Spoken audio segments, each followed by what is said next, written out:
नमस्कार साथियों, मैं मिंटू सिंह आपका स्वागत करता हूं विजन एकेडमी की ऑनलाइन क्लास में। देखिए, आज हम रीट लेवल सेकंड के लिए इंग्लिश सेकंड पेपर का थर्ड यूनिट करने जा रहे हैं।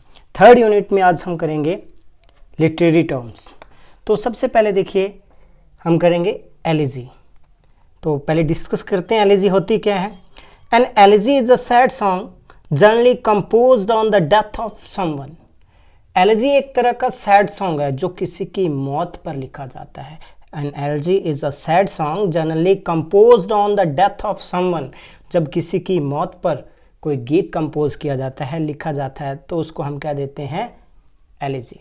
शोक गीत कह सकते हैं हम इसको, एक शोक गीत होता है। The term elegy derives from Greek term elegeia algos. ये जो टर्म है एलिजी, एलिजी शब्द जो आया है ये ग्रीक भाषा के एल्जिया या एल्गोस से आया है, जिसका मतलब होता है लेमेंट, और लेमेंट का मतलब विलाप करना होता है। और विलाप कब होता है, जब किसी की मौत हो जाती है। तो एलिजी एक तरह का विलाप है, एक तरह का शोक गीत है। So an elegy expresses the feeling of sadness. जैसा कि आपको पता है कि एलिजी एक विलाप है, एक शोक गीत है, तो ये कैसे फीलिंग एक्सप्रेस करेगा, feeling of sadness. Okay, it is also a lamentation over some personal loss. अगर किसी का व्यक्तिगत लॉस भी हो जाता है, व्यक्तिगत नुकसान हो जाता है कुछ, ठीक है, किसी का कोई नियर एंड डियर कोई जानवर मर जाता है या कोई भी व्यक्तिगत लॉस हो जाता है, कोई चीज़ उससे दूर चली जाती है, उसके लिए भी ये गीत गाया जा सकता है, उसके लिए भी विलाप किया जा सकता है, तो उसी को भी हम एलिजी कहते हैं। It may also compose when a lover is away from beloved and cries. ये गीत तब भी लिखा जा सकता है, एलिजी उसको भी कहते हैं कि जब एक लवर अपने बिलव्ड से दूर होता है, एक प्रेमी अपनी प्रेमिका से दूर होता है और जब वो उसकी याद में रोता है, तब भी हम एक एलिजी लिख सकते हैं, उसको हम कह सकते हैं कि वो एलिजी है, वो गीत गाता है उसकी याद में, उसको भी हम एलिजी कह सकते हैं। The elements of a traditional elegy mirror 3 stages of love. मतलब जो ट्रेडिशनल परंपरागत पुराने समय से चलती आ रही एलिजी थी, उसमें 3 चीज़ें चित्रित होती हैं, 3 चीज़ें हमें दिखाई देती हैं। कौन कौन सी होती हैं? फर्स्ट है the lament of a speaker where he expresses his sorrow and grief. तो फर्स्ट चीज़ हमें क्या दिखाई देती है, द लेमेंट ऑफ स्पीकर, जो बोलने वाला है उसका विलाप। Okay, where he expresses his sorrow and grief, तो वो अपने दुख को, तकलीफ़ों को किसी के सामने बताता है, तो वो लेमेंट है, वो विलाप है, उसको भी हम एलिजी कह सकते हैं। ऐसी फीलिंग आती है। The praise and admiration of the idealised one. Okay, तो जब किसी की तारीफ में आइडियलाइज्ड वन की जगह आइडियलाइज्ड डेड वन, ठीक है, आइडियलाइज्ड डेड वन, कि जो बंदा मर गया है और हमारा आदर्श है, यहाँ थोड़ा ठीक कर लेना, डेड वन आएगा यहाँ पे, आइडियलाइज डेड वन, जो पर्सन इस दुनिया में अब नहीं है और बहुत ही आदर्श है हमारे लिए, तो उसके लिए भी प्रेज एंड एडमायरेशन हो सकती है, उसकी तारीफ का गीत हो सकता है, उसकी प्रशंसा में गाया जाने वाला गीत है। एंड कंसोलेशन एंड सोलेस, जब अपने आप को या किसी को आप कंसोल करते हैं, सहानुभूति देते हैं, सांत्वना देते हैं, ठीक है, किसी के प्रति सहानुभूति प्रकट करते हैं या सांत्वना देते हैं, तो उस समय जो गीत गाया जाता है उसको भी एलिजी कह देते हैं। चाहे आप अपने आप को सांत्वना दे रहे हैं अपने दुख से निकलने के लिए, तो उसको भी हम एलिजी कह सकते हैं। तो एलिजी जो होती है 3 टाइप की होती है, टाइप्स ऑफ एलिजी 3 तरह की होती है। एक तो होती है पर्सनल एलिजी, सेकंड इम्पर्सनल, और थर्ड है पास्टोरल एलिजी। देखिए पर्सनल एलिजी क्या होती है। Personal elegy, a poet expresses his grief over death of someone, some close friend और रिलेटिव। जब किसी पर्सन का, किसी पोएट का, जब वो जो भी गीत गा रहा है, जो भी एलिजी लिख रहा है, उसका कोई क्लोज फ्रेंड या उसका कोई रिश्तेदार, कोई रिलेटिव मर जाता है, उसकी याद में जो गीत गाया जाता है उसको बोल देते हैं पर्सनल एलिजी। सेकंड है impersonal elegy, a poet Greaves over human destiny. जब मनुष्य की किस्मत पर, उसके भाग्य पर जो गीत लिखा जाता है कि उसका बुरा भाग्य है, उसको हम इम्पर्सनल एलिजी कह सकते हैं। नेक्स्ट है pastoral elegy, a poem about death and idyllic rural life. मौत भी होती है और शांत ग्रामीण जीवन का भी वर्णन जिसमें होता है, उसको हम कह देते हैं पास्टोरल एलिजी। ये 3 तरह की एलिजी होती है। अब हम क्या करते हैं, इसके देखते हैं कुछ फेमस एग्जाम्पल एलिजी के, जो कि इंग्लिश लिटरेचर में बहुत ही जानी मानी एलिजीज हैं, उनके कुछ एग्जाम्पल देखते हैं। देखिए, फर्स्ट है elegy written in country churchyard. इसको पोएट थॉमस ग्रे ने लिखा है। ये कब लिखे थे? जब उसके क्लोज फ्रेंड रिचर्ड वेस्ट की मौत हो गई थी। तो मैंने पहले बताया था एलिजी किसी की मौत पर गाया गया गीत होता है, शोक गीत होता है। तो ये जो है elegy written in country churchyard, ये थॉमस ग्रे ने लिखी है उसके क्लोज फ्रेंड रिचर्ड वेस्ट की याद में। तो ये एक तरह की पर्सनल एलिजी होगी क्योंकि उसने अपने पर्सनल क्लोज फ्रेंड के लिए लिखी है, ठीक है। और ये पास्टोरल एलिजी भी है क्योंकि उसकी याद के साथ साथ वो एक कंट्री साइड का वर्णन करता है, एक चर्च यार्ड का वर्णन करता है जहाँ का माहौल बहुत शांत है। तो ये पर्सनल एलिजी भी है और पास्टोरल एलिजी भी है, ध्यान रख लेना ये चीज़। एडोनियस बाय पी.बी. शेली, पर्सी बश शेली ने लिखी है। एडोनियस जो कि जॉन कीट्स के लिए लिखी है, स्पेशली उसने अपने कंटेम्प्रेरी पोएट अपने दोस्त जॉन कीट्स के लिए लिखी है। तो ये क्या है? ये पर्सनल एलिजी है, ओके। तो in memory of W.B. Yeats, Wystan Hugh Auden ने लिखी है, W.H. ऑर्डन ने लिखी है अपने दोस्त W.B. येट्स की याद में। तो ये भी पर्सनल एलिजी है, okay. Break break break, Alfred Lord Tennyson और इन मेमोरियम, दोनों एल्फ्रेड लॉर्ड टेनिसन की पोइम्स हैं, एलिजीज हैं, दोनों ही आर्थर हेलम की याद में लिखी हैं। एक तो ब्रेक ब्रेक ब्रेक और इन मेमोरियम, याद रखना दोनों बहुत ही फेमस हैं। एल्फ्रेड लॉर्ड टेनिसन ने लिखी हैं और आर्थर हेलम की याद में लिखी हैं। ये चीज़ भी याद रखना कि कौन सी एलिजी किसकी याद में लिखी गई है और किसने लिखी है। नेक्स्ट है लाइसिडास, जॉन मिल्टन ने लिखी है। ये अपने दोस्त एडवर्ड किंग, कॉलेज फ्रेंड था जो एडवर्ड किंग, उनकी याद में लिखी है जॉन मिल्टन ने एडवर्ड किंग के लिए। थैरसिस मैथ्यू आर्नोल्ड ने लिखी है A.H. क्लॉ की याद में, A.H. क्लॉ की याद में। तो ये सारी पर्सनल एलिजीज हैं जो मैंने बताई हैं, okay. O captain my captain, Walt Whitman की है, ठीक है, अब्राहम लिंकन की याद में लिखी है, ओके। वाट विटमन की है, अब्राहम लिंकन की याद में लिखी गई है, ये भी याद रखना इंपॉर्टेंट है। विर्जिल पोइट्री और फिगो ऑफ डेथ, ये दोनों क्या है? इम्पर्सनल एलिजी है। विर्जिल्स जो पोइट्री है वो तो है पास्टोरल एलिजी का उदाहरण, ज़्यादातर पास्टोरल एलिजी लिखते थे। लेकिन फिगो ऑफ डेथ जो है ये पॉल सिलेन की है, पॉल सिलेन की, विक्टिम ऑफ हॉलोकॉस्ट। कोई बहुत बड़ा प्रलय आया, जैसे वर्ल्ड वॉर सेकेंड जैसा प्रलय जो आया, उसके जो शिकार हुए उनकी याद में जो एलिजी लिखी थी फिगो ऑफ डेथ, वो पॉल क्लीन ने लिखी थी, पॉल सिलेन ने लिखी थी। और ये जो है इम्पर्सनल एलिजी है, ये किसी अपने क्लोज फ्रेंड या दोस्त की याद में नहीं लिखी है, बल्कि ह्यूमन डेस्टिनी के बारे में लिखी है, मनुष्य की किस्मत के बारे में, भाग्य के बारे में लिखी है। तो ये इम्पर्सनल एलिजी है। देखो मैंने आपको ये भी बता दिया कि एलिजी होती क्या, एक तरह का शोक गीत है, ठीक है। कितने टाइप की होती है? पर्सनल, इम्पर्सनल, ओके, और पास्टोरल एलिजी। पास्टोरल एलिजी के एग्जांपल आपको बता दी कि जो विर्जिल की पोइट्री है या elegy written in country churchyard है, ओके, ये पास्टोरल एलिजी के उदाहरण हैं, ठीक है। और in the memory of W.B. Yeats, ये भी पर्सनल एलिजी और पास्टोरल एलिजी दोनों हैं क्योंकि इसमें भी एटमॉस्फेयर का वर्णन किया है, वहाँ की प्रकृति का, शांत वातावरण का वर्णन किया है।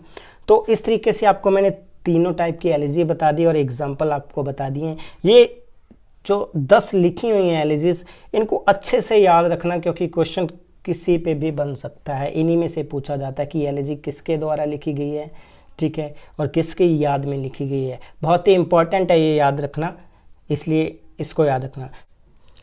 चलिए अब हम देखते हैं next literary term, sonnet. Sonnet है क्या? Sonnet is a short poem of 14 line consisting 10 syllable in each line.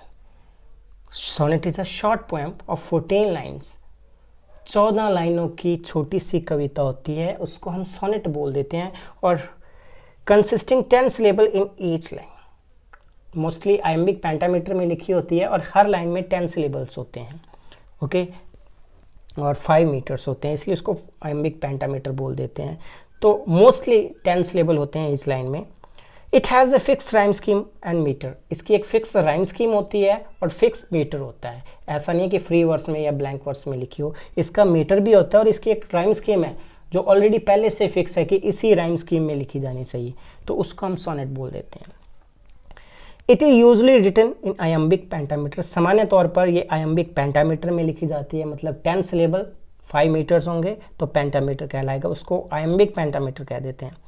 There are two main styles of sonnet, दो तरह की सोनेट होती है। तो ये तो पता चल गया सोनेट होती क्या है।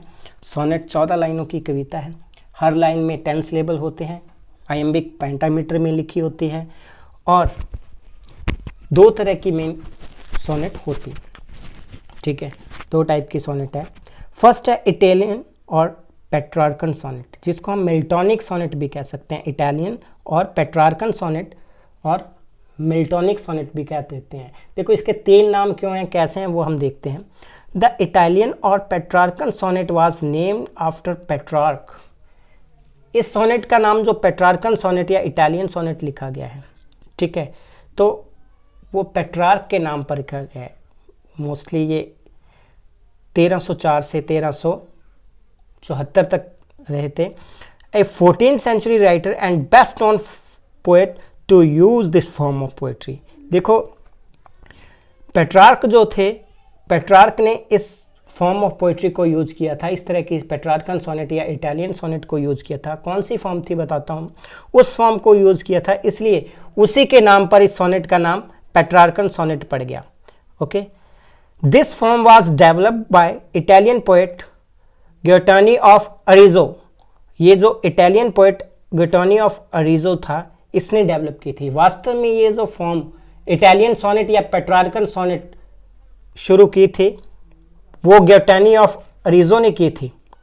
ओके, और उसके बाद क्या है, इसको मोस्टली यूज किसने किया, पेट्रार्क ने यूज किया था, इसलिए इसको पेट्रार्कन सोनेट कहा जाने लग गया। It is made up of an octave and a sestet, इसमें एक ऑक्टेव पार्ट होता है और एक सेस्टेट पार्ट होता है। देखो जो सोनेट है उसकी शुरुआत 13th सेंचुरी में हो गई थी, ठीक है, और इसको इटालियन पोएट गियोटनी ऑफ अरिज़ो ने लिखना स्टार्ट कर दिया था। ये फॉर्म उसने डेवलप की थी, लेकिन इसको मोस्टली यूज किसने किया था, पेट्रार्क ने यूज किया था, इसलिए इसको पेट्रार्कन सोनेट कहा जाता है। It is made up of an octave and a sestet, इसमें एक ऑक्टेव पार्ट होता है और एक सेस्टेट पार्ट होता है। In the octave part poet asks a question, puts a problem और states a difficulty. Octave part में पोएट क्या एक क्वेश्चन पूछता है, ओके, कोई प्रॉब्लम, कोई समस्या सामने रखता है, कोई डिफिकल्टी बताता है, ठीक है, कोई भी मुश्किल है तो वो ऑक्टेव पार्ट में रखी जाती है। The sestet answer the question और सॉल्व द प्रॉब्लम, मतलब ऑक्टेव पार्ट में प्रॉब्लम दी जाती है और सेस्टेट पार्ट में उस प्रॉब्लम को सॉल्व किया जाता है। मतलब एक तरह का क्वेश्चन होता है ऑक्टेव पार्ट में और सेस्टेट पार्ट उसका आंसर होता है, तो उसको ही हम मिल्टॉनिक और पेट्रार्कन सोनेट कह देते हैं, ऑक्टेव और सेस्टेट में होते हैं।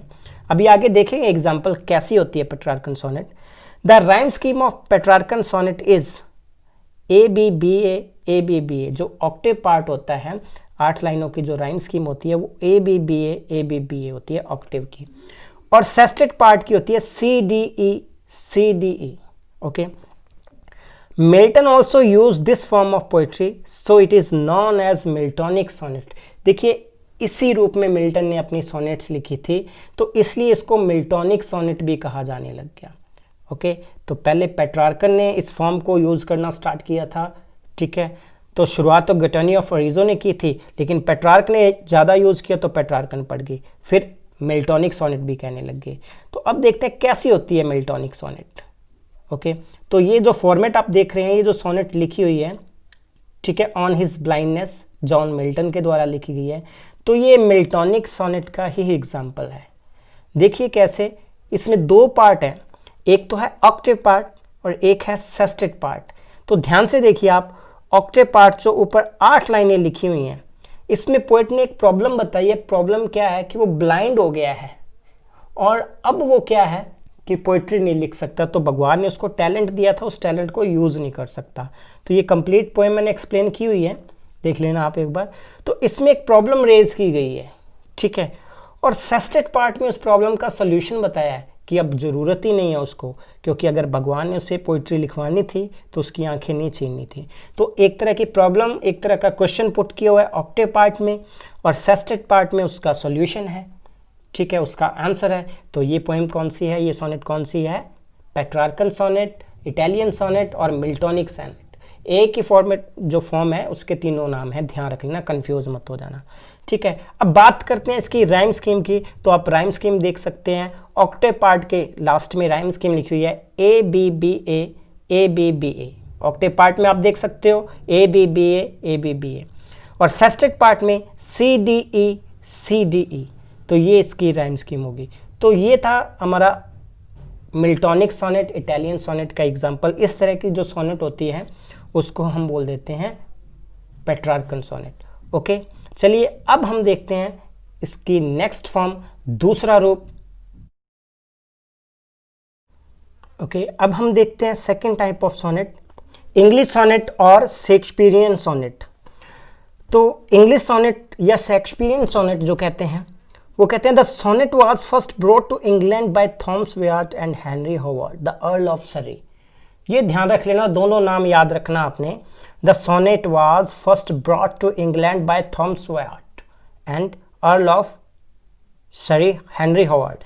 अर्ल ऑफ सरी लिखा जाए तो भी सही है, हेनरी होवार्ड लिखा जाए तो भी सही है, ठीक है। यही लेके आए थे, ये दोनों बंदे लेके आए थे, Thomas Wyatt and Henry Howard the Earl of Surrey.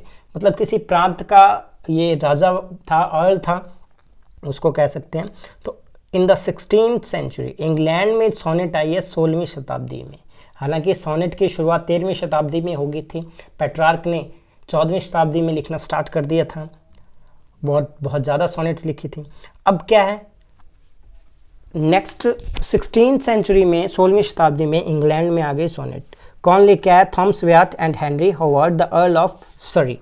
Okay, where the second sonnet form arose. यहाँ पर क्या है, सेकेंड फॉर्म्स शुरू हो गई because Shakespeare made some certain changes in this form of poetry.